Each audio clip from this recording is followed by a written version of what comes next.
英語聞き流しリスニング、英語テキストと MP3 音声ダウンロードはホームページからご利用いただけます。88thpp.com 88thpp.com Chapter 41. In which the captive still continues his adventures. Before 15 days were over, our renegade had already purchased an excellent vessel with room for more than 30 persons, and to make the transaction safe and lend a color to it, he thought it well to make, as he did, a voyage to a place called Scherschel, 20 leagues from Algiers on the Oran side, where there is an extensive trade in dried figs. 2 or 3 times he made this voyage in company with the Tagarin already mentioned. The Moors of Aragon are called Tagarins in Barbary, and those of Granada Mudajars, but in the kingdom of Fez they call the Mudajars Elches, and they are the people the king chiefly employs in war. To proceed, every time he passed with his vessel he anchored in a cove that was not 2 crossbow shots from the garden where Zoraida was waiting, and there the renegade, together with the 2 Moorish lads that rowed, used purposely to station himself, either going through his prayers, or else practicing as a part what he meant to perform in earnest. And thus he would go to Zoraida's garden and ask for fruit, which her father gave him, not knowing him, but though, as he afterwards told me, he sought to speak to Zoraida, and tell her who he was, and that by my orders he was to take her to the land of the Christians, so that she might feel satisfied and easy, he had never been able to do so, for the Moorish women do not allow themselves to be seen by any Moor or Turk, unless their husband or father bid them. With Christian captives they permit freedom of intercourse and communication, even more than might be considered proper. But for my part I should have been sorry if he had spoken to her, for perhaps it might have alarmed her to find her affairs talked of by renegades. But God, who ordered it otherwise, afforded no opportunity for our renegade's well-meant purpose, and he, seeing how safely he could go to Scherschel and return, and anchor when and how and where he liked, and that the Tagarin his partner had no will but his, and that, now I was ransomed, all we wanted was to find some Christians to row, told me to look out for any I should he willing to take with me, over and above those who had been ransomed, and to engage them for the next Friday, which he fixed upon for our departure. On this I spoke to 12 Spaniards, all stout rowers, and such as could most easily leave the city, but it was no easy matter to find so many just then, because there were 20 ships out on a cruise and they had taken all the rowers with them, and these would not have been found were it not that their master remained at home that summer without going to sea in order to finish a galliot that he had upon the stocks. To these men I said nothing more than that the next Friday in the evening they were to come out stealthily one by one and hang about Haji Murato's garden, waiting for me there until I came. These directions I gave each one separately, with orders that if they saw any other Christians there they were not to say anything to them except that I had directed them to wait at that spot. This preliminary having been settled, another still more necessary step had to be taken, which was to let Zoraida know how matters stood that she might be prepared and forewarned, so as not to be taken by surprise if we were suddenly to seize upon her before she thought the Christian's vessel could have returned. I determined, therefore, to go to the garden and try if I could speak to her, and the day before my departure I went there under the pretense of gathering herbs. The first person I met was her father, who addressed me in the language that all over Barbary and even in Constantinople is the medium between captives and Moors, and is neither Morisco nor Castilian, nor of any other nation, but a mixture of all languages, by means of which we can all understand one another. In this sort of language, I say, he asked me what I wanted in his garden, and to whom I belonged. I replied that I was a slave of the Arnaud Mami, for I knew as a certainty that he was a very great friend of his, and that I wanted some herbs to make a salad. He asked me then whether I were on ransom or not, and what my master demanded for me. While these questions and answers were proceeding, the fair Zoraida, who had already perceived me some time before, came out of the house in the garden, and as Moorish women are by no means particular about letting themselves be seen by Christians, or, as I have said before, at all coy, she had no hesitation in coming to where her father stood with me. Moreover her father, seeing her approaching slowly, called to her to come. It would be beyond my power now to describe to you the great beauty, the high-bred air, the brilliant attire of my beloved Zoraida as she presented herself before my eyes. I will content myself with saying that more pearls hung from her fair neck, her ears, and her hair than she had hairs on her head. On her ankles, which as is customary were bare, she had carquiers, for so bracelets or anklets are called in Morisco, of the purest gold, set with so many diamonds that she told me afterwards her father valued them at 10,000 doubloons, and those she had on her wrists were worth as much more. The pearls were in profusion and very fine, for the highest display and adornment of the Moorish women is decking themselves with rich pearls and seed pearls, and of these there are therefore more among the Moors than among any other people. Zoraida's father had to the reputation of possessing a great number, and the purest in all Algiers, and of possessing also more than 200,000 Spanish crowns, and she, who is now mistress of me only, was mistress of all this. Whether thus adorned she would have been beautiful or not, and what she must have been in her prosperity, may be imagined from the beauty remaining to her after so many hardships, for, as everyone knows, the beauty of some women has its times and its seasons, and is increased or diminished by chance causes, and naturally the emotions of the mind will heighten or impair it, though indeed more frequently they totally destroy it. In a word, she presented herself before me that day attired with the utmost splendor, and supremely beautiful. At any rate, she seemed to me the most beautiful object I had ever seen, and when, besides, I thought of all I owed to her, I felt as though I had before me some heavenly being come to earth to bring me relief and happiness. As she approached, her father told her in his own language that I was a captive belonging to his friend the Arnaud Mommy, and that I had come for salad. She took up the conversation, and in that mixture of tongues I have spoken of, she asked me if I was a gentleman, and why I was not ransomed. I answered that I was already ransomed, and that by the price it might be seen what value my master set on me, as they had given 1,500 zoltanis for me, to which she replied, Hadst thou been my father's, I can tell thee, I would not have let him part with thee for twice as much, for you Christians always tell lies about yourselves and make yourselves out poor to cheat the Moors. That may be, lady, said I, but indeed I dealt truthfully with my master, as I do and mean to do with everybody in the world. And when dost thou go? Said Zoraida. Tomorrow, I think, said I, for there is a vessel here from France which sails tomorrow, and I think I shall go in her. Would it not be better, said Zoraida, to wait for the arrival of ships from Spain and go with them and not with the French who are not your friends? No, said I, though if there were intelligence that a vessel were now coming from Spain, it is true I might, perhaps, wait for it. However, it is more likely I shall depart tomorrow, for the longing I feel to return to my country and to those I love is so great that it will not allow me to wait for another opportunity, however more convenient, if it be delayed. No doubt thou art married in thine own country, said Zoraida, and for that reason thou art anxious to go and see thy wife. I am not married, I replied, but I have given my promise to marry on my arrival there. And is the lady beautiful to whom thou hast given it? Said Zoraida. So beautiful, said I, that, to describe her worthily and tell thee the truth, she is very like thee. At this her father laughed very heartily and said, By Allah, Christian, she must be very beautiful if she is like my daughter, who is the most beautiful woman in all this kingdom. Only look at her well and thou wilt see I am telling the truth. Zoraida's father, as the better linguist, helped to interpret most of these words and phrases, for though she spoke the bastard language, that, as I have said, is employed there, she expressed her meaning more by signs than by words.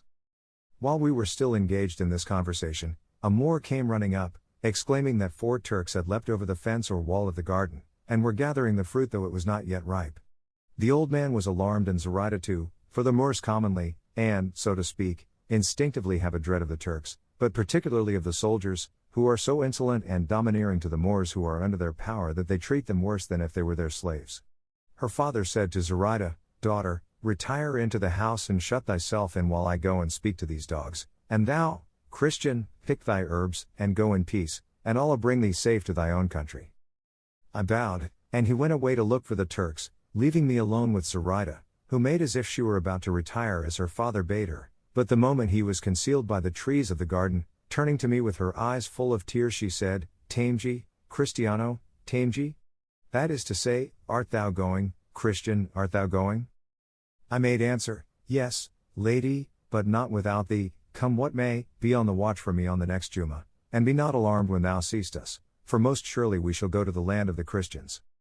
This I said in such a way that she understood perfectly all that passed between us, and throwing her arm round my neck she began with feeble steps to move towards the house, but as fate would have it, and it might have been very unfortunate if heaven had not otherwise ordered it, just as we were moving on in the manner and position I have described, with her arm round my neck, her father, as he returned after having sent away the Turks, saw how we were walking and we perceived that he saw us, but Zoraida, ready and quick-witted, took care not to remove her arm from my neck, but on the contrary drew closer to me and laid her head on my breast, bending her knees a little and showing all the signs and tokens of fainting, while I at the same time made it seem as though I were supporting her against my will. Her father came running up to where we were, and seeing his daughter in this state asked what was the matter with her. She, however, giving no answer, he said, No doubt she has fainted in alarm at the entrance of those dogs, and taking her from mine he drew her to his own breast, while she sighing, her eyes still wet with tears, said again, Amigi, Cristiano, Amigi, go, Christian, go. To this her father replied, There is no need, daughter, for the Christian to go, for he has done thee no harm, and the Turks have now gone. Feel no alarm, there is nothing to hurt thee, for as I say, the Turks at my request have gone back the way they came. It was they who terrified her, as thou hast said, Señor, said I to her father, but since she tells me to go, I have no wish to displease her. Peace be with thee, and with thy leave I will come back to this garden for herbs if need be, for my master says there are nowhere better herbs for salad than here. Come back for any thou hast need of, replied Haji Murado, for my daughter does not speak thus because she is displeased with thee or any Christian, she only meant that the Turks should go, not thou, or that it was time for thee to look for thy herbs. With this I at once took my leave of both, and she, looking as though her heart were breaking, retired with her father. While pretending to look for herbs I made the round of the garden at my ease, and studied carefully all the approaches and outlets, and the fastenings of the house and everything that could be taken advantage of to make our task easy. Having done so I went and gave an account of all that had taken place to the renegade and my comrades, and looked forward with impatience to the hour when, all fear at an end, I should find myself in possession of the prize which fortune held out to me in the fair and lovely Zoraida. The time passed at length, and the appointed day we so longed for arrived, and, all following out the arrangement and plan which, after careful consideration and many a long discussion, we had decided upon, we succeeded as fully as we could have wished, for on the Friday following the day upon which I spoke to Zoraida in the garden, the renegade anchored his vessel at nightfall almost opposite the spot where she was. The Christians who were to row were ready and in hiding in different places round about, all waiting for me, anxious and elated, and eager to attack the vessel they had before their eyes, for they did not know the renegade's plan, but expected that they were to gain their liberty by force of arms and by killing the Moors who were on board the vessel. As soon, then, as I and my comrades made our appearance, all those that were in hiding seeing us came and joined us. It was now the time when the city gates are shut, and there was no one to be seen in all the space outside. When we were collected together we debated whether it would be better first to go for Zoraida, or to make prisoners of the Moorish rowers who rowed in the vessel, but while we were still uncertain our renegade came up asking us what kept us, as it was now the time, and all the Moors were off their guard and most of them asleep. We told him why we hesitated, but he said it was of more importance first to secure the vessel, which could be done with the greatest ease and without any danger, and then we could go for Zoraida. We all approved of what he said, and so without further delay, guided by him we made for the vessel, and he leaping on board first, drew his cutlass and said in Morisco, "Let no one stir from this if he does not want it to cost him his life." By this almost all the Christians were on board, and the Moors, who were faint-hearted, hearing their captain speak in this way, were cowed, and without any one of them taking to his arms, and indeed they had few or hardly any, they submitted without saying a word to be bound by the Christians, who quickly secured them, threatening them that if they raised any kind of outcry they would be all put to the sword. This having been accomplished, and half of our party being left to keep guard over them, the rest of us, again taking the renegade as our guide, hastened towards Haji Murado's garden, and as good luck would have it, on trying the gate it opened as easily as if it had not been locked, and so, quite quietly and in silence, we reached the house without being perceived by anybody. The lovely Zoraida was watching for us at a window, and as soon as she perceived that there were people there, she asked in a low voice if we were Nizarani, as much as to say or ask if we were Christians. I answered that we were, and begged her to come down. As soon as she recognized me she did not delay an instant, but without answering a word came down immediately, opened the door and presented herself before us all, so beautiful and so richly attired that I cannot attempt to describe her. The moment I saw her I took her hand and kissed it, and the renegade and my two comrades did the same, and the rest, who knew nothing of the circumstances, did as they saw us do, for it only seemed as if we were returning thanks to her, and recognizing her as the giver of our liberty. The renegade asked her in the Morisco language if her father was in the house. She replied that he was and that he was asleep. "Then it will be necessary to waken him and take him with us," said the renegade, "and everything of value in this fair mansion." "Nay," said she, "my father must not on any account be touched, and there is nothing in the house except what I shall take, and that will be quite enough to enrich and satisfy all of you. Wait a little and you shall see," and so saying she went in, telling us she would return immediately and bidding us keep quiet without making any noise. I asked the renegade what had passed between them, and when he told me, I declared that nothing should be done except in accordance with the wishes of Zoraida, who now came back with a little trunk so full of gold crowns that she could scarcely carry it. Unfortunately her father awoke while this was going on, and hearing a noise in the garden, came to the window, and at once perceiving that all those who were there were Christians, raising a prodigiously loud outcry, he began to call out in Arabic, "Christians, Christians! Thieves, thieves!" By which cries we were all thrown into the greatest fear and embarrassment, but the renegade, seeing the danger we were in and how important it was for him to effect his purpose before we were heard, mounted with the utmost quickness to where Haji Murado was, and with him went some of our party. I, however, did not dare to leave Zoraida, who had fallen almost fainting in my arms. To be brief, those who had gone upstairs acted so promptly that in an instant they came down, carrying Haji Murado with his hands bound and a napkin tied over his mouth, which prevented him from uttering a word, warning him at the same time that to attempt to speak would cost him his life. When his daughter caught sight of him, she covered her eyes so as not to see him, and her father was horror-stricken, not knowing how willingly she had placed herself in our hands. But it was now most essential for us to be on the move, and carefully and quickly we regained the vessel, where those who had remained on board were waiting for us in apprehension of some mishap having befallen us. It was barely 2 hours after night set in when we were all on board the vessel, where the cords were removed from the hands of Zoraida's father, and the napkin from his mouth, but the renegade once more told him not to utter a word, or they would take his life. He, when he saw his daughter there, began to sigh piteously, and still more when he perceived that I held her closely embraced and that she lay quiet without resisting or complaining, or showing any reluctance. Nevertheless he remained silent lest they should carry into effect the repeated threats the renegade had addressed to him. Finding herself now on board, and that we were about to give way with the oars, Zoraida, seeing her father there, and the other Moors bound, bade the renegade ask me to do her the favor of releasing the Moors and setting her father at liberty, for she would rather drown herself in the sea than suffer a father that had loved her so dearly to be carried away captive before her eyes and on her account.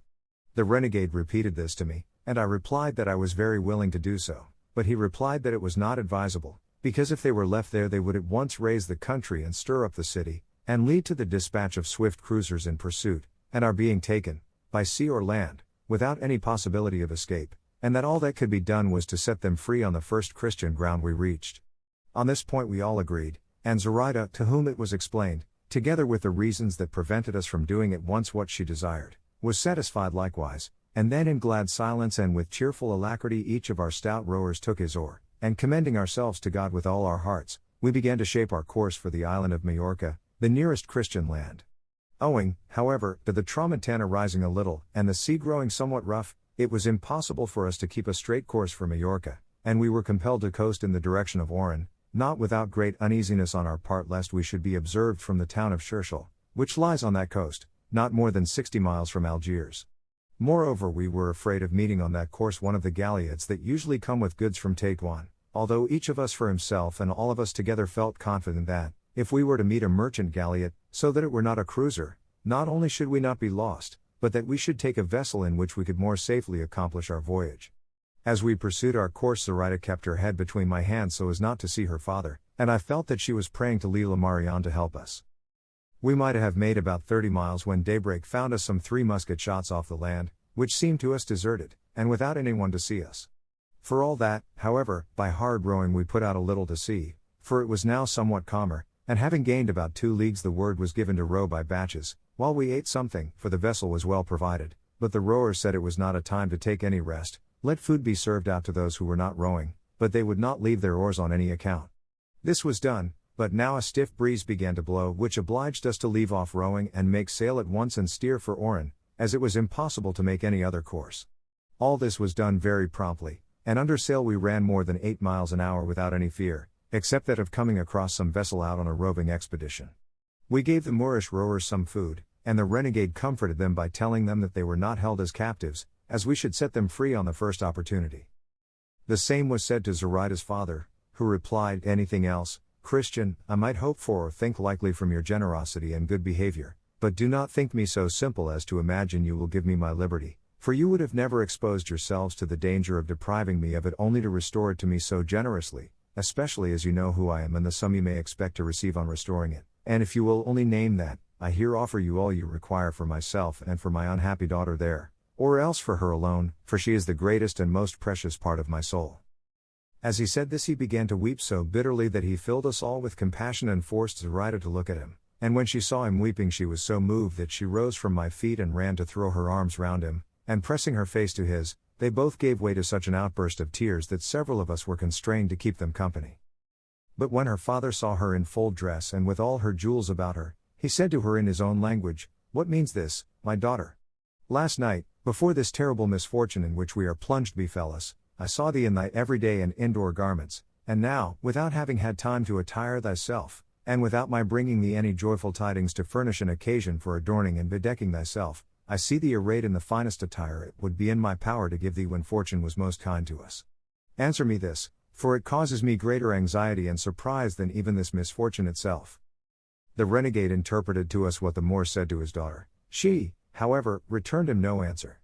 But when he observed in one corner of the vessel a little trunk in which she used to keep her jewels, which he well knew he had left in Algiers and had not brought to the garden, he was still more amazed, and asked her how that trunk had come into our hands, and what there was in it. To which the renegade, without waiting for Zoraida to reply, made answer, "Do not trouble thyself by asking thy daughter Zoraida so many questions, Señor, for the one answer I will give thee will serve for all. I would have thee know that she is a Christian, and that it is she who has been the file for our chains and our deliverer from captivity. She is here of her own free will, as glad, I imagine, to find herself in this position as he who escapes from darkness into the light, from death to life, and from suffering to glory." "Daughter, is this true, what he says?" cried the Moor. "It is," replied Zoraida. "That thou art in truth a Christian," said the old man, "and that thou hast given thy father into the power of his enemies?" To which Zoraida made answer, "A Christian I am, but it is not I who have placed thee in this position, for it never was my wish to leave thee or do thee harm, but only to do good to myself." "And what good hast thou done thyself, daughter?" said he. "Ask thou that," said she, "of Leila Marian, for she can tell thee better than I." The Moor had hardly heard these words when with marvelous quickness he flung himself headforemost into the sea, where no doubt he would have been drowned had not the long and full dress he wore held him up for a little on the surface of the water. Zoraida cried aloud to us to save him, and we all hastened to help, and seizing him by his robe we drew him in half drowned and insensible, at which Zoraida was in such distress that she wept over him as piteously and bitterly as though he were already dead. We turned him upon his face and he voided a great quantity of water, and at the end of 2 hours came to himself. Meanwhile, the wind having changed we were compelled to head for the land, and ply our oars to avoid being driven on shore, but it was our good fortune to reach a creek that lies on one side of a small promontory or cape, called by the Moors that of the Cava Rumia, which in our language means the wicked Christian woman, for it is a tradition among them that La Cava, through whom Spain was lost, lies buried at that spot, Cava in their language meaning wicked woman, and Rumia Christian. Moreover, they count it unlucky to anchor there when necessity compels them, and they never do so otherwise. For us, however, it was not the resting place of the wicked woman but a haven of safety for our relief, so much had the sea now got up. We posted a lookout on shore, and never let the oars out of our hands, and ate of the stores the renegade had laid in, imploring God and Our Lady with all our hearts to help and protect us, that we might give a happy ending to a beginning so prosperous. At the entreaty of Zoraida orders were given to set on shore her father and the other Moors who were still bound, for she could not endure, nor could her tender heart bear to see her father in bonds and her fellow countrymen prisoners before her eyes. We promised her to do this at the moment of departure, for as it was uninhabited we ran no risk in releasing them at that place. Our prayers were not so far in vain as to be unheard by heaven, for after a while the wind changed in our favor, and made the sea calm, inviting us once more to resume our voyage with a good heart. Seeing this we unbound the Moors, and one by one put them on shore, at which they were filled with amazement. But when we came to land, Zoraida's father, who had now completely recovered his senses, he said, "Why is it, think ye, Christians, that this wicked woman is rejoiced at your giving me my liberty? Think ye it is because of the affection she bears me? Nay, verily, it is only because of the hindrance my presence offers to the execution of her base designs. And think not that it is her belief that yours is better than ours that has led her to change her religion, it is only because she knows that immodesty is more freely practiced in your country than in ours." Then turning to Zoraida, while I and another of the Christians held him fast by both arms, lest he should do some mad act, he said to her, "Infamous girl, misguided maiden, whither in thy blindness and madness art thou going in the hands of these dogs, our natural enemies? Cursed be the hour when I begot thee. Cursed the luxury and indulgence in which I reared thee." But seeing that he was not likely soon to cease, I made haste to put him on shore, and thence he continued his maledictions and lamentations aloud, calling on Muhammad to pray to Allah to destroy us, to confound us, to make an end of us, and when, in consequence of having made sail, we could no longer hear what he said we could see what he did, how he plucked out his beard and tore his hair and lay writhing on the ground. But once he raised his voice to such a pitch that we were able to hear what he said. "Come back, dear daughter, come back to shore, I forgive thee all, let those men have the money, for it is theirs now, and come back to comfort thy sorrowing father, who will yield up his life on this barren strand if thou dost leave him." All this Zoraida heard, and heard with sorrow and tears, and all she could say in answer was, Allah grant that Leela Marian, who has made me become a Christian, give thee comfort in thy sorrow, my father. Allah knows that I could not do otherwise than I have done, and that these Christians owe nothing to my will, for even had I wished not to accompany them, but remain at home, it would have been impossible for me, so eagerly did my soul urge me on to the accomplishment of this purpose, which I feel to be as righteous as to thee, dear father, it seems wicked. But neither could her father hear her nor we see him when she said this, and so, while I consoled Zoraida, we turned our attention to our voyage, in which a breeze from the right point so favored us that we made sure of finding ourselves off the coast of Spain on the morrow by daybreak. But, as good seldom or never comes pure and unmixed, without being attended or followed by some disturbing evil that gives a shock to it, our fortune, or perhaps the curses which the Moor had hurled at his daughter, for whatever kind of father they may come from, these are always to be dreaded, brought it about that when we were now in midsea, and the night about 3 hours spent, as we were running with all sail set and oars lashed, for the favoring breeze saved us the trouble of using them, we saw by the light of the moon, which shone brilliantly, a square-rigged vessel in full sail close to us, luffing up and standing across our course, and so close that we had to strike sail to avoid running foul of her, while they too put the helm hard up to let us pass. They came to the side of the ship to ask who we were, whither we were bound, and whence we came, but as they asked this in French, our renegade said, "Let no one answer, for no doubt these are French corsairs who plunder all comers." Acting on this warning, no one answered a word, but after we had gone a little ahead, and the vessel was now lying to leeward, suddenly they fired 2 guns, and apparently both loaded with chain shot, for with one they cut our mast in half and brought down both it and the sail into the sea, and the other, discharged at the same moment, sent a ball into our vessel amidships, staving her in completely, but without doing any further damage. We, however, finding ourselves sinking, began to shout for help and call upon those in the ship to pick us up as we were beginning to fill. They then lay to, and lowering a skiff or boat, as many as a dozen Frenchmen, well armed with matchlocks, and their matches burning, got into it and came alongside, and seeing how few we were, and that our vessel was going down, they took us in, telling us that this had come to us through our incivility in not giving them an answer. Our renegade took the trunk containing Zoraida's wealth and dropped it into the sea without anyone perceiving what he did. In short, we went on board with the Frenchmen, who, after having ascertained all they wanted to know about us, rifled us of everything we had, as if they had been our bitterest enemies, and from Zoraida they took even the anklets she wore on her feet, but the distress they caused her did not distress me so much as the fear I was in that from robbing her of her rich and precious jewels they would proceed to rob her of the most precious jewel that she valued more than all. The desires, however, of those people do not go beyond money, but of that their covetousness is insatiable, and on this occasion it was carried to such a pitch that they would have taken even the clothes we wore as captives if they had been worth anything to them. It was the advice of some of them to throw us all into the sea wrapped up in a sail, for their purpose was to trade at some of the ports of Spain, giving themselves out as Bretons, and if they brought us alive they would be punished as soon as the robbery was discovered. But the captain, who was the one who had plundered my beloved Zoraida, said he was satisfied with the prize he had got, and that he would not touch at any Spanish port, but pass the Straits of Gibraltar by night, or as best he could, and make for La Rochelle, from which he had sailed. So they agreed by common consent to give us the skiff belonging to their ship and all we required for the short voyage that remained to us, and this they did the next day on coming in sight of the Spanish coast, with which, and the joy we felt, all our sufferings and miseries were as completely forgotten as if they had never been endured by us, such is the delight of recovering lost liberty. It may have been about midday when they placed us in the boat, giving us 2 kegs of water and some biscuit, and the captain, moved by I know not what compassion, as the lovely Zoraida was about to embark, gave her some 40 gold crowns, and would not permit his men to take from her those same garments which she has on now. We got into the boat, returning them thanks for their kindness to us, and showing ourselves grateful rather than indignant. They stood out to sea, steering for the straits. We, without looking to any compass save the land we had before us, set ourselves to row with such energy that by sunset we were so near that we might easily, we thought, land before the night was far advanced. But as the moon did not show that night and the sky was clouded, and as we knew not whereabouts we were, it did not seem to us a prudent thing to make for the shore, as several of us advised, saying we ought to run ourselves ashore even if it were on rocks and far from any habitation, for in this way we should be relieved from the apprehensions we naturally felt of the prowling vessels of the Tetuan corsairs, who leave Barbary at nightfall and are on the Spanish coast by daybreak, where they commonly take some prize, and then go home to sleep in their own houses. But of the conflicting counsels the one which was adopted was that we should approach gradually, and land where we could if the sea were calm enough to permit us. This was done, and a little before midnight we drew near to the foot of a huge and lofty mountain, not so close to the sea but that it left a narrow space on which to land conveniently.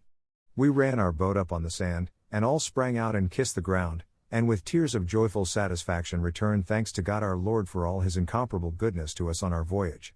We took out of the boat the provisions it contained, and drew it up on the shore, and then climbed a long way up the mountain, for even there we could not feel easy in our hearts, or persuade ourselves that it was Christian soil that was now under our feet. The dawn came, more slowly, I think, than we could have wished. We completed the ascent in order to see if from the summit any habitation or any shepherd's huts could be discovered, but strain our eyes as we might, neither dwelling, nor human being, nor path nor road could we perceive. However, we determined to push on farther, as it could not but be that ere long we must see some one who could tell us where we were. But what distressed me most was to see Zoraida going on foot over that rough ground, for though I once carried her on my shoulders, she was more wearied by my weariness than rested by the rest, and so she would never again allow me to undergo the exertion, and went on very patiently and cheerfully, while I led her by the hand. We had gone rather less than a quarter of a league when the sound of a little bell fell on our ears, a clear proof that there were flocks hard by, and looking about carefully to see if any were within view, we observed a young shepherd tranquilly and unsuspiciously trimming a stick with his knife at the foot of a cork tree. We called to him, and he, raising his head, sprang nimbly to his feet, for, as we afterwards learned, the first who presented themselves to his sight were the renegade and Zoraida, and seeing them in Moorish dress he imagined that all the Moors of Barbary were upon him, and plunging with marvelous swiftness into the thicket in front of him, he began to raise a prodigious outcry, exclaiming, the Moors have landed! To arms, to arms! We were all thrown into perplexity by these cries, not knowing what to do, but reflecting that the shouts of the shepherd would raise the country and that the mounted coast guard would come at once to see what was the matter. We agreed that the renegade must strip off his Turkish garments and put on a captive's jacket or coat which one of our party gave him at once, though he himself was reduced to his shirt, and so commending ourselves to God, we followed the same road which we saw the shepherd take, expecting every moment that the coast guard would be down upon us. Nor did our expectation deceive us, for 2 hours had not passed when, coming out of the brushwood into the open ground, we perceived some 50 mounted men swiftly approaching us at a hand gallop. As soon as we saw them we stood still, waiting for them, but as they came close and, instead of the Moors they were in quest of, saw a set of poor Christians, they were taken aback, and one of them asked if it could be we who were the cause of the shepherd having raised the call to arms. I said yes, and as I was about to explain to him what had occurred, and whence we came and who we were, one of the Christians of our party recognized the horseman who had put the question to us, and before I could say anything more he exclaimed, "Thanks be to God, sirs, for bringing us to such good quarters, for, if I do not deceive myself, the ground we stand on is that of Velas Malaga unless, indeed, all my years of captivity have made me unable to recollect that you, Señor, who ask who we are Pedro de Bustamante, my uncle." The Christian captive had hardly uttered these words, when the horseman threw himself off his horse, and ran to embrace the young man, crying, "Nephew of my soul and life! I recognize thee now, and long have I mourned thee as dead, I, and my sister, thy mother and all thy kin that are still alive, and whom God has been pleased to preserve that they may enjoy the happiness of seeing thee. We knew long since that thou wert in Algiers, and from the appearance of thy garments and those of all this company, I conclude that ye have had a miraculous restoration to liberty." "It is true," replied the young man, "and by we will tell you all." As soon as the horsemen understood that we were Christian captives, they dismounted from their horses, and each offered his to carry us to the city of Velas Malaga, which was a league and a half distant. Some of them went to bring the boat to the city, we having told them where we had left it, others took us up behind them, and Zoraida was placed on the horse of the young man's uncle. The whole town came out to meet us, for they had by this time heard of our arrival from one who had gone on in advance.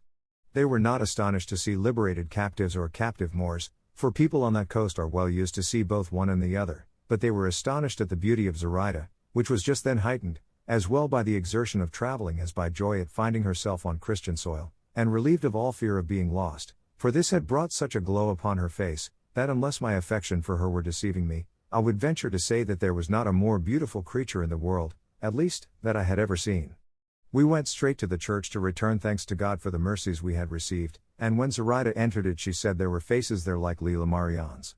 We told her they were her images, and as well as he could the renegade explained to her what they meant, that she might adore them as if each of them were the very same Lila Marianne that had spoken to her, and she, having great intelligence and a quick and clear instinct, understood at once all he said to her about them. Thence they took us away and distributed us all in different houses in the town, but as for the renegade, Zoraida, and myself, The Christian who came with us brought us to the house of his parents, who had a fair share of the gifts of fortune, and treated us with as much kindness as they did their own son. We remained 6 days in Velez, at the end of which the renegade, having informed himself of all that was requisite for him to do, set out for the city of Granada to restore himself to the sacred bosom of the Church through the medium of the Holy Inquisition. The other released captives took their departures, each the way that seemed best to him, and Zoraida and I were left alone, with nothing more than the crowns which the courtesy of the Frenchman had bestowed upon Zoraida, out of which I bought the beast on which she rides, and, I for the present attending her as her father and squire and not as her husband. We are now going to ascertain if my father is living, or if any of my brothers has had better fortune than mine has been, though, as heaven has made me the companion of Zoraida, I think no other lot could be assigned to me, however happy, that I would rather have. The patience with which she endures the hardships that poverty brings with it, and the eagerness she shows to become a Christian, are such that they fill me with admiration, and bind me to serve her all my life, though the happiness I feel in seeing myself hers, and her mine, is disturbed and marred by not knowing whether I shall find any corner to shelter her in my own country, or whether time and death may not have made such changes in the fortunes and lives of my father and brothers, that I shall hardly find anyone who knows me, if they are not alive. I have no more of my story to tell you, gentlemen, whether it be an interesting or a curious one let your better judgments decide. All I can say is I would gladly have told it to you more briefly, although my fear of wearying you has made me leave out more than one circumstance. Chapter 42. Which treats of what further took place in the INN, and of several other things worth knowing. With these words the captive held his peace, and Don Fernando said to him, "In truth, Captain, the manner in which you have related this remarkable adventure has been such as befitted the novelty and strangeness of the matter. The whole story is curious and uncommon, and abounds with incidents that fill the hearers with wonder and astonishment, and so great is the pleasure we have found in listening to it that we should be glad if it were to begin again, even though tomorrow were to find us still occupied with the same tale." And while he said this, Cardenio and the rest of them offered to be of service to him in any way that lay in their power, and in words and language so kindly and sincere that the captain was much gratified by their goodwill. In particular Don Fernando offered, if he would go back with him, to get his brother the Marquis to become godfather at the baptism of Zoraida, and on his own part to provide him with the means of making his appearance in his own country with the credit and comfort he was entitled to. For all this the captive returned thanks very courteously, although he would not accept any of their generous offers. By this time night closed in, and as it did, there came up to the inn a coach attended by some men on horseback, who demanded accommodation, to which the landlady replied that there was not a hand's breadth of the whole inn unoccupied. "Still, for all that," said one of those who had entered on horseback, "room must be found for his lordship the judge here." At this name the landlady was taken aback, and said, "Señor, the fact is I have no beds, but if his lordship the judge carries one with him, as no doubt he does, let him come in and welcome. For my husband and I will give up our room to accommodate his worship." "Very good, so be it," said the squire, but in the meantime a man had got out of the coach whose dress indicated at a glance the office and post he held, for the long robe with ruffled sleeves that he wore showed that he was, as his servant said, a judge of appeal. He led by the hand a young girl in a traveling dress, apparently about 16 years of age, and of such a high-bred air, so beautiful and so graceful, that all were filled with admiration when she made her appearance. And but for having seen Dorothea, Lucinda, and Zoraida, who were there in the inn, they would have fancied that a beauty like that of this maiden's would have been hard to find. Don Quixote was present at the entrance of the judge with the young lady, and as soon as he saw him he said, "Your worship may with confidence enter and take your ease in this castle, for though the accommodation be scanty and poor, there are no quarters so cramped or inconvenient that they cannot make room for arms and letters, above all if arms and letters have beauty for a guide and leader, as letters represented by your worship have in this fair maiden, to whom not only ought castles to throw themselves open and yield themselves up, but rocks should rend themselves asunder and mountains divide and bow themselves down to give her a reception.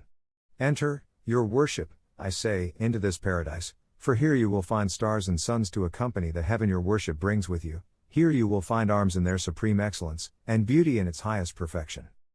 The judge was struck with amazement at the language of Don Quixote, whom he scrutinized very carefully, no less astonished by his figure than by his talk. And before he could find words to answer him he had a fresh surprise, when he saw opposite to him Lucinda, Dorothea and Zoraida, who, having heard of the new guests and of the beauty of the young lady, had come to see her and welcome her. Don Fernando, Cardenio, and the curate, however, greeted him in a more intelligible and polished style. In short, the judge made his entrance in a state of bewilderment, as well with what he saw as what he heard, and the fair ladies of the inn gave the fair damsel a cordial welcome. On the whole, he could perceive that all who were there were people of quality, but with the figure, countenance, and bearing of Don Quixote he was at his wit's end, and all civilities having been exchanged, and the accommodation of the inn inquired into, it was settled, as it had been before settled, that all the women should retire to the garret that has been already mentioned, and that the men should remain outside as if to guard them. The judge, therefore, was very well pleased to allow his daughter, for such the damsel was, to go with the ladies, which she did very willingly, and with part of the host's narrow bed and half of what the judge had brought with him, they made a more comfortable arrangement for the night than they had expected. The captive, whose heart had leapt within him the instant he saw the judge, telling him somehow that this was his brother, asked one of the servants who accompanied him what his name was, and whether he knew from what part of the country he came. The servant replied that he was called the licentiate Juan Perez de Viedma, and that he had heard it said he came from a village in the mountains of Leon.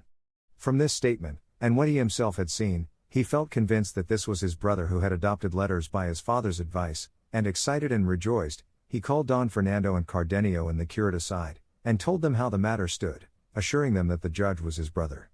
The servant had further informed him that he was now going to the Indies with the appointment of judge of the Supreme Court of Mexico, and he had learned, likewise, that the young lady was his daughter, whose mother had died in giving birth to her, and that he was very rich in consequence of the dowry left to him with the daughter.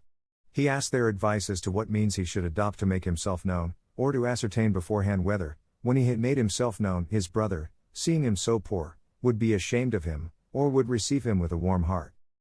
"Leave it to me to find out that," said the curate, "though there is no reason for supposing, Señor Captain, that you will not be kindly received, because the worth and wisdom that your brother's bearing shows him to possess do not make it likely that he will prove haughty or insensible, or that he will not know how to estimate the accidents of fortune at their proper value."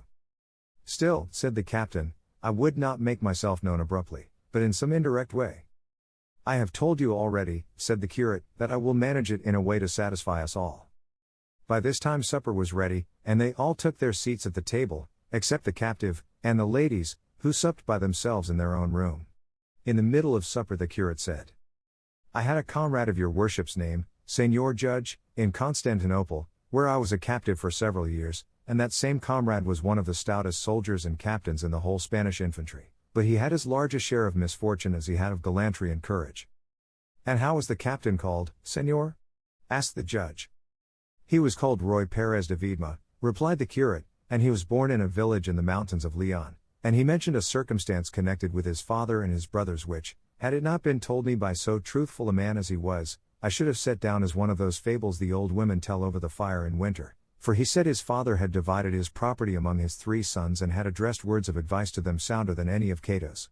But I can say this much, that the choice he made of going to the wars was attended with such success, that by his gallant conduct and courage, and without any help save his own merit, he rose in a few years to be captain of infantry, and to see himself on the highroad and in position to be given the command of a corps before long, but fortune was against him, for where he might have expected her favor he lost it, and with it his liberty, on that glorious day when so many recovered theirs, at the battle of Lepanto.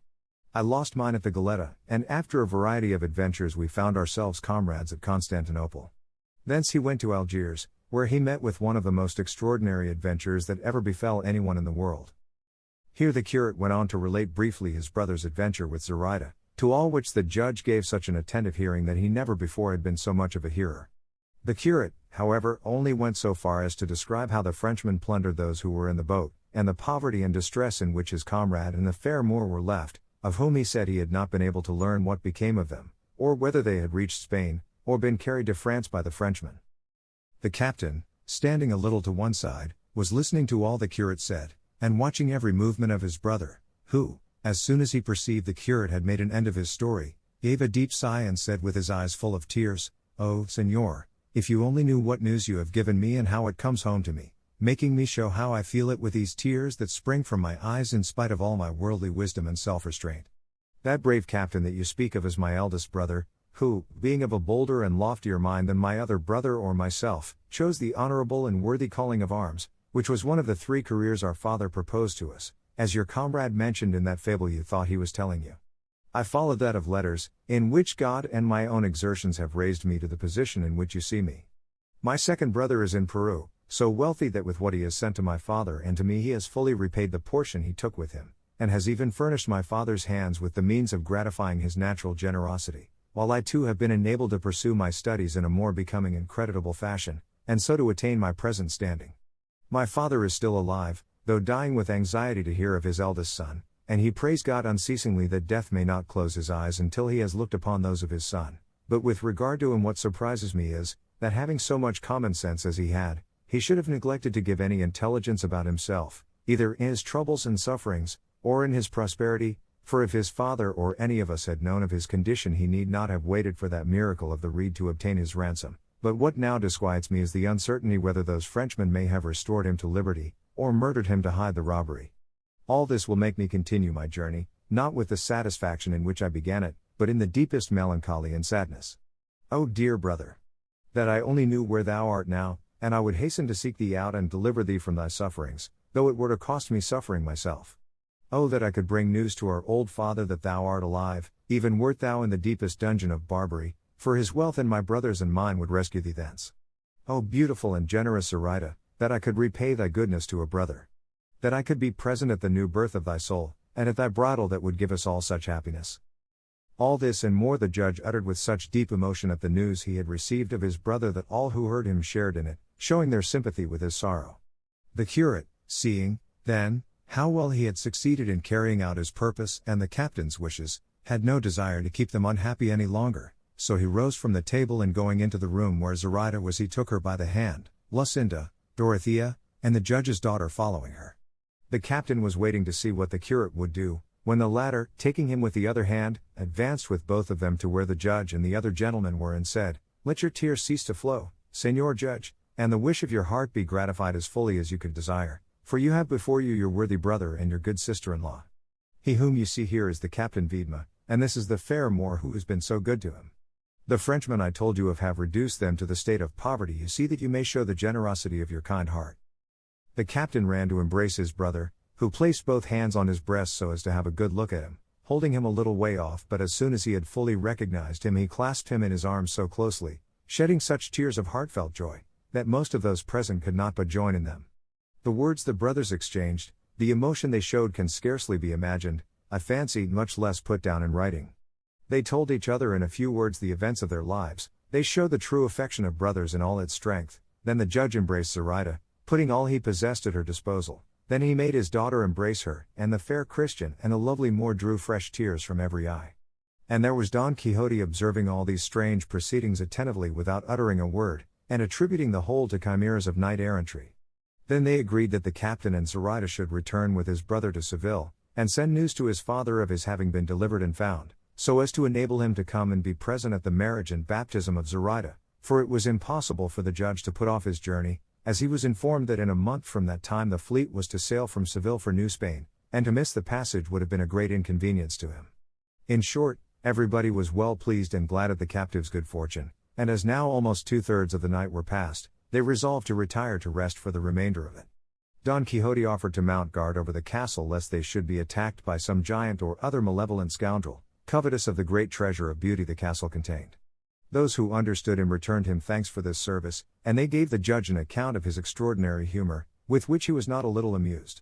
Sancho Panza alone was fuming at the lateness of the hour for retiring to rest, and he of all was the one that made himself most comfortable, as he stretched himself on the trappings of his ass, which, as will be told farther on, cost him so dear.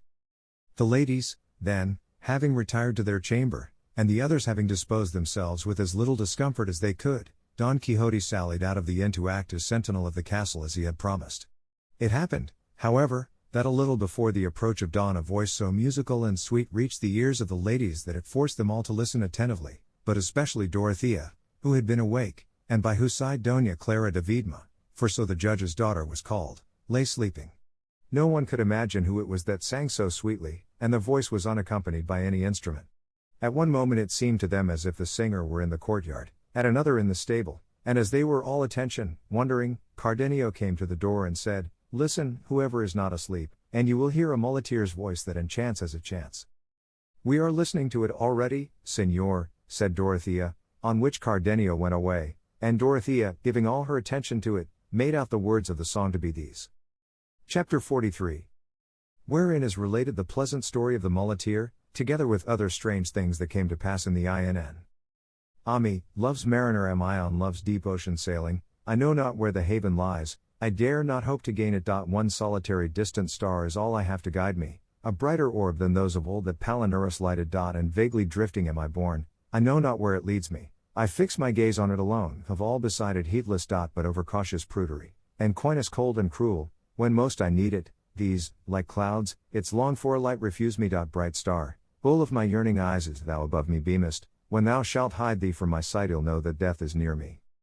The singer had got so far when it struck Dorothea that it was not fair to let Clara miss hearing such a sweet voice, so, shaking her from side to side, she woke her, saying, "Forgive me, child, for waking thee, but I do so that thou mayest have the pleasure of hearing the best voice thou hast ever heard, perhaps, in all thy life." Clara awoke quite drowsy, and not understanding at the moment what Dorothea said, asked her what it was. She repeated what she had said, and Clara became attentive at once, but she had hardly heard 2 lines, as the singer continued, when a strange trembling seized her, as if she were suffering from a severe attack of quartan ague, and throwing her arms round Dorothea she said, "Ah, dear lady of my soul and life! Why did you wake me? The greatest kindness fortune could do me now would be to close my eyes and ears so as neither to see or hear that unhappy musician." "What art thou talking about, child?" said Dorothea. "Why, they say this singer is a muleteer." "Nay, he is the lord of many places," replied Clara, "and that one in my heart which he holds so firmly shall never be taken from him, unless he be willing to surrender it." Dorothea was amazed at the ardent language of the girl, for it seemed to be far beyond such experience of life as her tender years gave any promise of, so she said to her, "You speak in such a way that I cannot understand you, Señora Clara. Explain yourself more clearly, and tell me what is this you are saying about hearts and places and this musician whose voice has so moved you. But do not tell me anything now, I do not want to lose the pleasure I get from listening to the singer by giving my attention to your transports, for I perceive he is beginning to sing a new strain and a new air." "Let him, in heaven's name," returned Clara, and not to hear him she stopped both ears with her hands, at which Dorothea was again surprised, but turning her attention to the song she found that it ran in this fashion: "Sweet hope, my stay, that onward to the goal of thy intent dost make thy way, heedless of hindrance or impediment, have thou no fear if at each step thou findest death is near. No victory, no joy of triumph doth the faint heart know, unblessed is he that a bold front to fortune dares not show, but soul and sense in bondage yieldeth up to indolence. If love his wares do dearly sell, his right must be contest, what gold compares with that whereon his stamp he hath impressed? And all men know what costeth little that we rate but low. Love resolute knows not the word impossibility, and though my suit beset by endless obstacles I see, yet no despair shall hold me bound to earth while heaven is there." Here the voice ceased and Clara's sobs began afresh, all which excited Dorothea's curiosity to know what could be the cause of singing so sweet and weeping so bitter, so she again asked her what it was she was going to say before.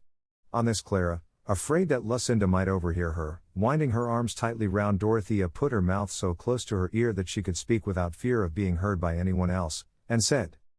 "This singer, dear Signora, is the son of a gentleman of Aragon, lord of 2 villages, who lives opposite my father's house at Madrid, and though my father had curtains to the windows of his house in winter, and lattice work in summer, in some way, I know not how, this gentleman, who was pursuing his studies, saw me, whether in church or elsewhere, I cannot tell, and, in fact, fell in love with me, and gave me to know it from the windows of his house, with so many signs and tears that I was forced to believe him, and even to love him, without knowing what it was he wanted of me. One of the signs he used to make me was to link one hand in the other, to show me he wished to marry me, and though I should have been glad if that could be, being alone and motherless I knew not whom to open my mind to, and so I left it as it was, showing him no favor, except when my father and his 2 were from home, to raise the curtain or the lattice a little and let him see me plainly, at which he would show such delight that he seemed as if he were going mad. Meanwhile the time for my father's departure arrived, which he became aware of, but not from me, for I had never been able to tell him of it. He fell sick, of grief I believe, and so the day we were going away I could not see him to take farewell of him, were it only with the eyes. But after we had been 2 days on the road, on entering the posada of a village a day's journey from this, I saw him at the inn door in the dress of a muleteer, and so well disguised, that if I did not carry his image graven on my heart it would have been impossible for me to recognize him. But I knew him, and I was surprised and glad. He watched me, unsuspected by my father, from whom he always hides himself when he crosses my path on the road, or in the posadas where we halt, and, as I know what he is, and reflect that for love of me he makes this journey on foot in all this hardship, I am ready to die of sorrow, and where he sets foot there I set my eyes. I know not with what object he has come, or how he could have got away from his father, who loves him beyond measure, having no other heir, and because he deserves it, as you will perceive when you see him. And moreover, I can tell you, all that he sings is out of his own head, for I have heard them say he is a great scholar and poet, and what is more, every time I see him or hear him sing I tremble all over, and am terrified lest my father should recognize him and come to know of our loves. I have never spoken a word to him in my life, and for all that I love him so that I could not live without him. This, dear Senora, is all I have to tell you about the musician whose voice has delighted you so much, and from it alone you might easily perceive he is no muleteer, but a lord of hearts and towns, as I told you already. Say no more, Doña Clara, said Dorothea at this, at the same time kissing her 1,000 times over. Say no more, I tell you, but wait till day comes, when I trust in God to arrange this affair of yours so that it may have the happy ending such an innocent beginning deserves. Ah, Senora, said Doña Clara, what end can be hoped for when his father is of such lofty position, and so wealthy, that he would think I was not fit to be even a servant to his son, much less wife? And as to marrying without the knowledge of my father, I would not do it for all the world. I would not ask anything more than that this youth should go back and leave me, perhaps with not seeing him, and the long distance we shall have to travel. The pain I suffer now may become easier, though I dare say the remedy I propose will do me very little good. I don't know how the devil this has come about, or how this love I have for him got in, I such a young girl, and he such a mere boy, for I verily believe we are both of an age, and I am not 16 yet, for I will be 16 Michaelmas Day, next, my father says. Dorothea could not help laughing to hear how like a child Doña Clara spoke. Let us go to sleep now, Senora, said she, for the little of the night that I fancy is left to us, God will soon send us daylight, and we will set all to rights, or it will go hard with me. With this they fell asleep, and deep silence reigned all through the inn. The only persons not asleep were the landlady's daughter and her servant Maritornes, who, knowing the weak point of Don Quixote's humor, and that he was outside the inn mounting guard in armor and on horseback, resolved, the pair of them, to play some trick upon him, or at any rate to amuse themselves for a while by listening to his nonsense. As it so happened there was not a window in the whole inn that looked outwards except a hole in the wall of a straw loft through which they used to throw out the straw.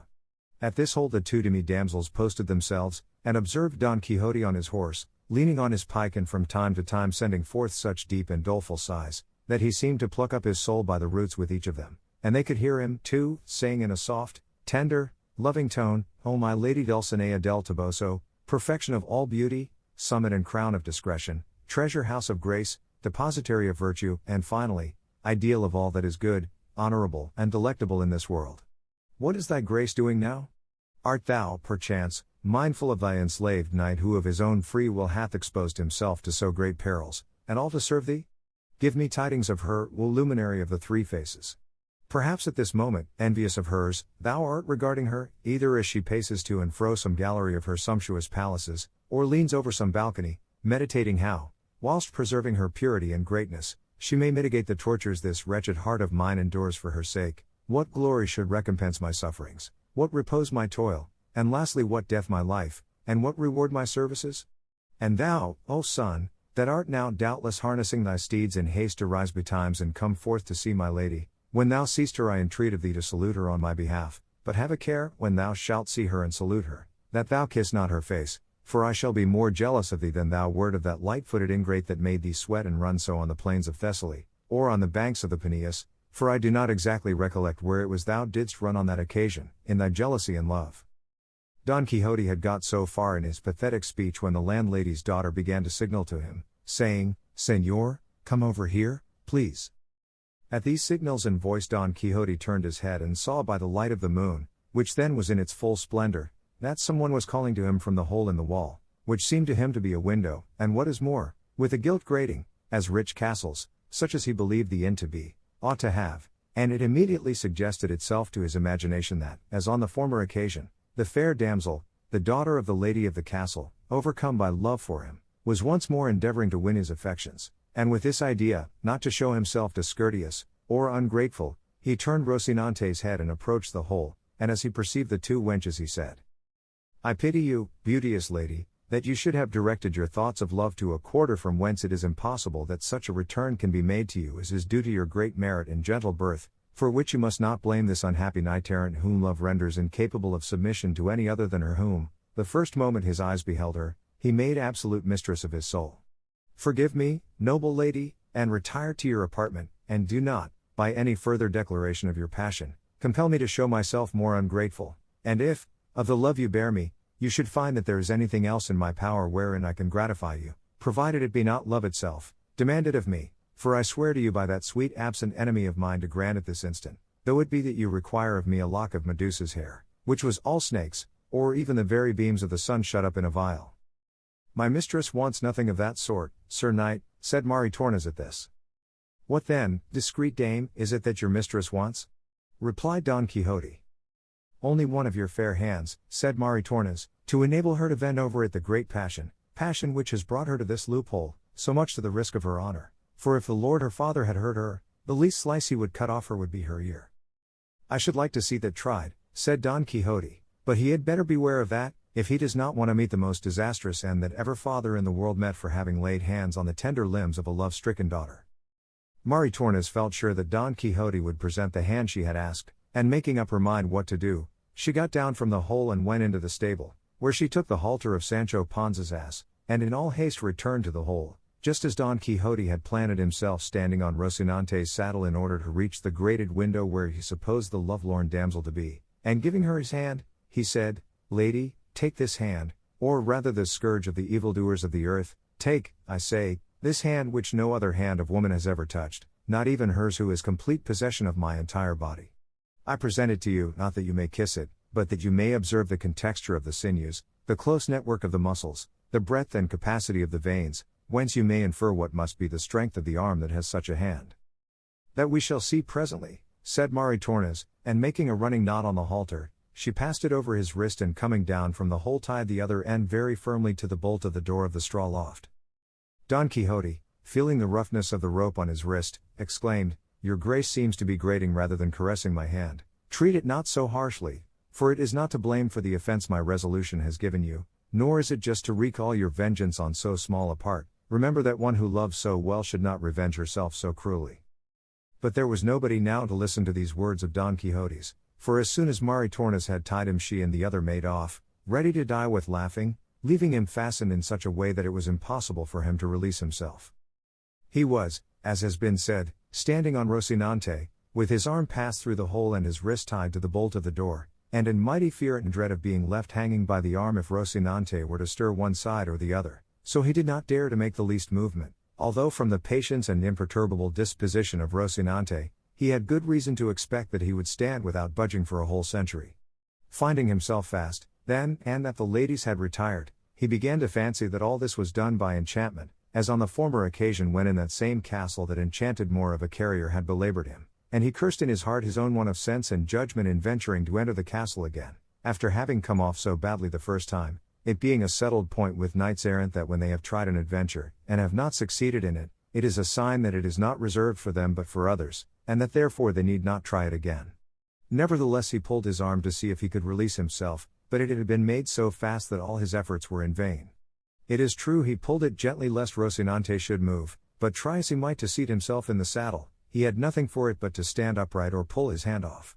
Then it was he wished for the sword of Amadis, against which no enchantment whatever had any power, then he cursed his ill fortune, then he magnified the loss the world would sustain by his absence while he remained there enchanted, for that he believed he was beyond all doubt, then he once more took to thinking of his beloved Dulcinea del Toboso, then he called to his worthy squire Sancho Panza, who, buried in sleep and stretched upon the pack-saddle of his ass, was oblivious, at that moment, of the mother that bore him, then he called upon the sages Leargandio and Alquife to come to his aid, then he invoked his good friend Urganda to succor him, and then, at last, morning found him in such a state of desperation and perplexity that he was bellowing like a bull, for he had no hope that day would bring any relief to his suffering, which he believed would last forever, inasmuch as he was enchanted, and of this he was convinced by seeing that Rocinante never stirred, much or little, and he felt persuaded that he and his horse were to remain in this state, without eating or drinking or sleeping, until the malign influence of the stars was overpast, or until some other more sage enchanter should disenchant him.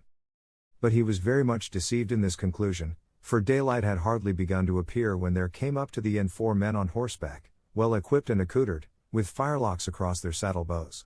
They called out and knocked loudly at the gate of the inn, which was still shut, on seeing which, Don Quixote, even there where he was, did not forget to act as sentinel, and said in a loud and imperious tone, Knights, or squires, or whatever ye be, ye have no right to knock at the gates of this castle, for it is plain enough that they who are within are either asleep, or else are not in the habit of throwing open the fortress until the sun's rays are spread over the whole surface of the earth.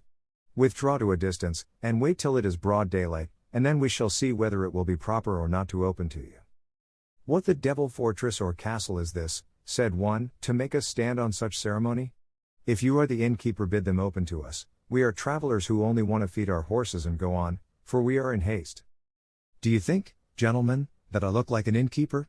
Said Don Quixote. I don't know what you look like, replied the other, but I know that you are talking nonsense when you call this in a castle. A castle it is, returned Don Quixote, nay, more, one of the best in this whole province, and it has within it people who have had the scepter in the hand and the crown on the head. It would be better if it were the other way, said the traveler, the scepter on the head and the crown in the hand, but if so, maybe there is within some company of players, with whom it is a common thing to have those crowns and scepters you speak of, for in such a small inn as this, and where such silence is kept, I do not believe any people entitled to crowns and scepters can have taken up their quarters. You know but little of the world, returned Don Quixote, since you are ignorant of what commonly occurs in knight-errantry. But the comrades of the spokesman, growing weary of the dialogue with Don Quixote, renewed their knocks with great vehemence, so much so that the host, and not only he but everybody in the inn, awoke, and he got up to ask who knocked. It happened at this moment that one of the horses of the four who were seeking admittance went to smell Rocinante, who melancholy, dejected, and with drooping ears stood motionless, supporting his sorely stretched master, and as he was, after all, flesh, though he looked as if he were made of wood, he could not help giving way and in return smelling the one who had come to offer him attentions. But he had hardly moved at all when Don Quixote lost his footing, and slipping off the saddle, he would have come to the ground, but for being suspended by the arm, which caused him such agony that he believed either his wrist would be cut through or his arm torn off, and he hung so near the ground that he could just touch it with his feet, which was all the worse for him, for, finding how little was wanted to enable him to plant his feet firmly, he struggled and stretched himself as much as he could to gain a footing, just like those undergoing the torture of the strappado, when they are fixed at touch and no touch, who aggravate their own sufferings by their violent efforts to stretch themselves, deceived by the hope which makes them fancy that with a very little more they will reach the ground. 物語の続きは、ホームページからお聞きいただけます。また、テキスト、MP3 ダウンロードも合わせてご利用ください。88thpp.com 88thpp.com